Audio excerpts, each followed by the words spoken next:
She had been cleaning Holt Aldridge's house every Friday for 10 months, and in 10 months she had never read anything she wasn't supposed to.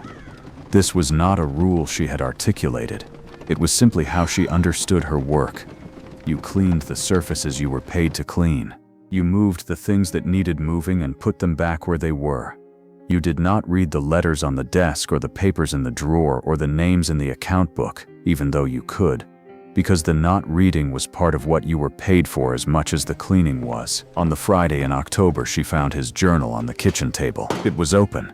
She had come in the back door the way she always came in, through the kitchen, which was the first room on her route, and she had put her supplies down on the counter and turned to begin. And the journal was there on the kitchen table, lying open, and she had looked at the page before she understood what it was. She read one line, and then she understood what it was. She kept reading because she was already in it, because you cannot unknow the first line of a thing like that. It was not what she expected. She had expected, when she understood it was a journal, to find the ordinary contents of a rancher's life, the accounts, the weather, the livestock tallies. The frontier kept records, and Holt Aldridge struck her as a man who kept records. What she found was different. It was a list, not a love letter. A love letter she could have dismissed or set back down or told herself she'd misread. This was something more specific than a love letter and more difficult to dismiss. A list of things he had noticed about her, organized by date, going back to January, which was the first month, what she laughed at. He had written this over 2 entries with specific examples, the specific kind of joke she didn't respond to, the expected punchline variety, and the specific kind she did, the kind where the humor was in a precise observation about something. He had noted 2 examples of each. She read both and recognized both. That she repins her hair when she is working through a problem. 3 times he had written, counterclockwise. She had no memory of this. She had no awareness of it whatsoever. She pressed her free hand flat against the table to keep herself from checking. That she hums when she works, specific songs, in an order she apparently maintained without knowing it. And that she stops humming when she thinks someone might be within range to hear. He had written, she stops mid-phrase. He had written, she starts again when she thinks she's alone. He had written, I don't know if she knows she does it. That she always straightens the books on his shelf, which was not on her list of things to clean and which she did because the particular disorder of the shelf bothered her, which she had in fact known but had not known that he had noticed. That she takes her coffee with 2 sugars, which he had learned in the 3rd month when he came back from the North Field early and found the cup where she had left it and saw what was in the bottom. He had written, I put 2 sugars in the cup after that. I don't think she has noticed. She had not noticed. She read this and felt, very specifically, that she had not noticed, which told her something about how carefully she had been paying attention versus how carefully he had. There were other entries. They were not excessive. A few lines per Friday, sometimes a paragraph, sometimes nothing for a week or 2. They were the observations of someone who had been paying the specific kind of attention you pay to something that matters over 10 months, without saying anything about it. She read from the open page back to January. She put the journal back at exactly the angle she had found it. She had noted the angle before she picked it up, which was itself a kind of paying attention she could not quite account for. She finished cleaning the house. She left. June Marsh had been a widow for 3 years. Her husband Eli had died in the summer of 1879. A wagon accident in July that happened so quickly and so ordinarily. A wheel, a rut, the wrong angle, that she had spent the first year afterward in the particular disbelief that comes from a death that has no drama to account for it. He was there on a Tuesday and gone by Thursday, and the farm was still the farm and the county was still the county and everything was the same except the fundamental thing, which was Eli. She had been 34. She was 37 now. She had done what you do, which was manage. She had sold the farm because it had been too much for one person, which was what Eli had always said they would be together, and she had moved into the county seat and had begun taking in the kind of work that a capable woman with time and willingness can find in a frontier community. Laundry, cleaning, some cooking for families that needed it. She had 4 regular customers on a weekly rotation. The Harmons on Tuesday, who had 3 children and a mud-prone yard and were willing to pay well for help with both. The schoolteacher couple on Wednesday who had books everywhere and were grateful to have someone who moved them without losing their places. Old Mrs.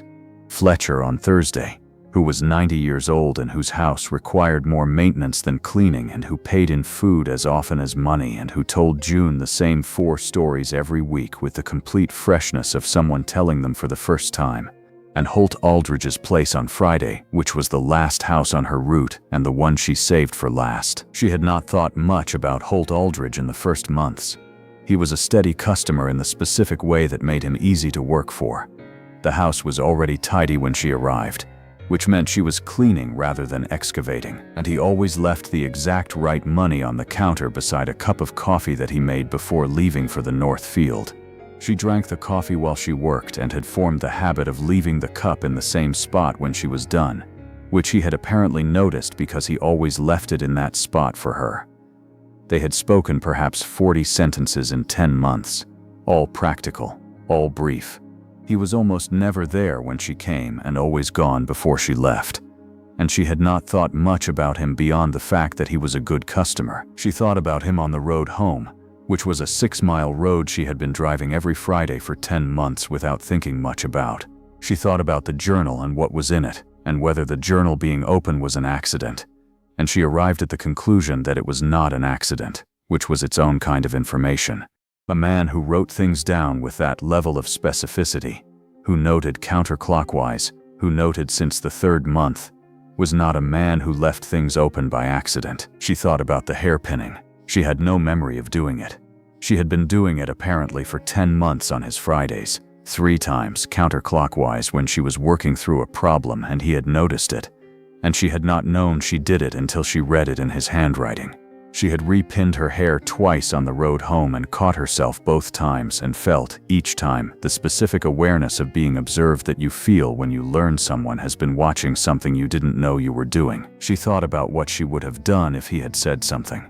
In 10 months of Fridays, if he had said, "I notice you repin your hair when you're thinking." If he had said, "You always straighten my books and you don't have to." If he had said any small, true thing about what he had been observing. She thought about what she would have done, and she arrived at the honest answer, which was that she didn't know, and that the not knowing was itself information about what she had been being careful about. She thought about the fact that she could have said something in 10 months and hadn't. Not about him specifically. She had not, she told herself, been thinking about him specifically. But she had been doing the same thing he had been doing, from the other direction. Noticing without saying, observing without acting. Maintaining the particular careful distance of 2 people who were both being very careful about the same thing from opposite sides of the same room. She found this, when she thought about it directly, something between amusing and deserved. She made an apple cake that evening. She made it efficiently and without ceremony, the way she did most things, and she did not tell herself why she was making it because she had not yet made the decision officially, and making it officially required acknowledging what it was a response to. And she was not quite ready to do that. She made a good apple cake and set it on a plate and covered it and went to bed. And in the morning she put it on the wagon when she left for the Harmons on Tuesday, and it was still on the wagon on Friday when she drove to Holt's place, and she brought it inside and set it on his kitchen table without comment, and went about her work. The following Friday she brought the apple cake to Holt's house and set it on his kitchen table without comment. She cleaned the house. She noticed the journal was in the same position she had left it. She did not touch it. She left. He was in the North Field, and she did not see him. He came home and found the cake. He stood at his kitchen table and looked at it for a moment. He opened the journal to the current date and wrote, "She brought apple cake today. I think she found it." He thought about this for a day. He thought about it the way he thought about most things. Methodically, without hurrying, from multiple angles. He had left the journal open, which he had told himself might have been an accident. He was now prepared to admit it had not been an accident. He had been trying to find a way to say something for 10 months and had not found one. And leaving the journal open had been the way he had finally found, which was indirect and possibly cowardly, and which had apparently worked, and which he was now going to have to follow through on. Holt Aldridge had been in the county for 8 years and had been keeping a journal for most of them. He was the kind of man who wrote things down, not from any literary ambition, but because writing things down was how he kept track of what he thought, which was otherwise scattered. He wrote about the weather and the cattle and the water access and the county board meetings and the progress on the barn section, and occasionally, beginning in January of the current year, about June Marsh. The January entry had been brief. He had written, "Noticed she always straightens the books on the shelf, which is not what I pay her to do." It had taken him 2 more weeks to admit to himself that he kept noticing things about her, and another month before he wrote the second entry. By June, he had understood what the journal was becoming, an ongoing account of a specific person during the specific hours of every Friday. And he had continued it because stopping would have required a different kind of acknowledgement than continuing, and he was not ready for either kind. He had been thinking, in the weeks before October, about whether to do something about the Friday situation, which was what he had taken to calling it in his own mind. Not the situation with June Marsh, or what I'd been thinking about June, but the Friday situation, which was the most indirect available formulation, and which he was aware was indirect, and which he had been using anyway. He had not come up with a way to say something that felt right. He had come up with a way to let her find something, which was different, and which required him to leave the journal open on the table before he left for the field on a Friday in October, which he did. He put a jar of apple preserves on the kitchen counter before he went to the north field on the following Friday. The preserves were from his neighbor's production, and he had bought them specifically for this, and he had placed them where the coffee money usually sat, which was deliberate. He left the jar and went to the field, and then at 9 o'clock he came back. He was at the kitchen table with his coffee when she came in the back door. This was the first time he had been in the kitchen when she arrived on a Friday in 10 months. She stopped when she saw him. He said, "Good morning." She said, "Good morning." She set her supplies on the counter, and then she saw the apple preserves on the counter where the coffee money usually sat, and she understood that the preserves had been placed there deliberately because he was the kind of man who placed things deliberately. She said, "Is this an apology?" He said, "It's apple preserves." She said, "You left the journal open on purpose." He looked at his coffee cup. He said, "I have been trying to find the right way to say something for 10 months and I haven't found it." She said, "You could have just said it." He said, "I don't know how to say it the right way." She said, "What would the right way look like?" He said, "Something that made you understand that I mean it specifically, not in the general way that people say things. The specific way." A pause. She said, "I read the whole page." He said, "I know." She said, "How do you know?" He said, "You brought apple cake." She said, "That could have been coincidence." He said, "You don't bring things." She said, "No." She set her cleaning supplies down and stood in the kitchen of the man who had been observing her counterclockwise hairpinning for 10 months. She said, "I repin my hair 3 times." He said, "Counterclockwise." She looked at him across the kitchen. This man she had been in this room with every Friday for 10 months. This man whose coffee she had drunk, and whose books she had straightened, and whose journal she had read. This man who apparently knew more about what she did without thinking than she knew about herself. She crossed the kitchen and sat down at his table, which she had never done in 10 months of Fridays. She said, "You could have just said something." He said, "I know." She said, "For 10 months." He said, "I know." She said, "What were you waiting for?" He said, "I was trying to find the version of it that was specific enough to actually say what I mean." She said, "And leaving your journal open was that version." He said, "It was the version I could do." She looked at him. She said, "Make me a cup of coffee." He stood up. He went to the stove. He said, "2 sugars." She said, "You've known that since March." He said, "The 3rd month. You left your cup on the counter and I came home early and I saw what was left in it." She said, "Holt." He said, "Yes." She said, "Say something." Out loud. Not in the journal. He turned from the stove and looked at her sitting at his kitchen table. He said, "You hum when you work. You stop when you think I can hear you." She said, "I know." He said, "You don't have to stop." She said nothing for a moment. She said, "All right." He turned back to the coffee. She sat at his table and did not say anything else. He made the coffee. He brought it to her with 2 sugars. She wrapped her hands around the cup.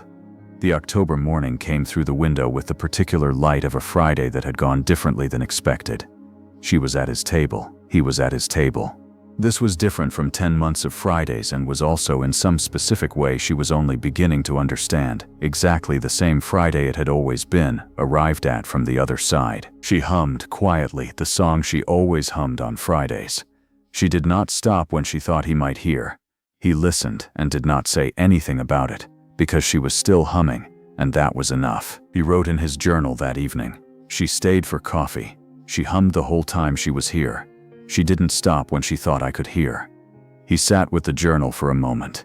He thought about whether to leave it somewhere she might find it next Friday. He put the journal in the drawer.